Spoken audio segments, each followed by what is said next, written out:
আজ থেকে স্বস্তির খবর দক্ষিণবঙ্গে কমেছে বৃষ্টি।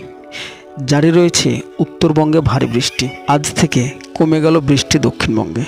তবে দক্ষিণবঙ্গের আশেপাশের জেলাগুলোতে বৃষ্টি কমলেও ঝিরিঝিরি বৃষ্টিপাত চলছে এবং মাঝে মধ্যে কিন্তু আজকে রোদের দেখা মিলেছে।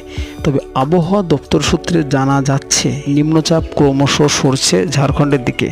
তবে আজই বিকেল ও সন্ধ্যার মধ্যে নিম্নচাপ আরও সরে যাবে ছত্তিশগড়ের দিকে।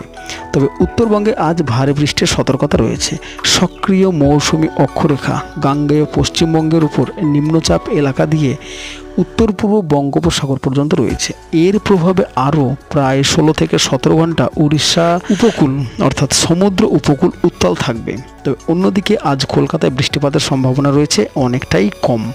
তবে আমরা আরও একটা জিনিস জানতে পারছি, আগামীকাল শুক্রবার শনিবার বজ্র বিদ্যুৎ সহ খুব হালকা পরিমাণে বৃষ্টি হতে পারে পূর্ব পশ্চিম মেদিনীপুর, ঝাড়গ্রাম, বাঁকুড়া, পুরুলিয়া, উত্তর ও দক্ষিণ 24 পরগনা জেলাতে।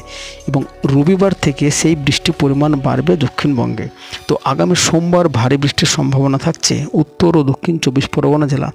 তবে দক্ষিণবঙ্গের অন্য জেলাগুলিতেও কিন্তু ওই দিনই হালকা থেকে বিক্ষিপ্তভাবে মাঝারি বৃষ্টির সম্ভাবনা থাকছে।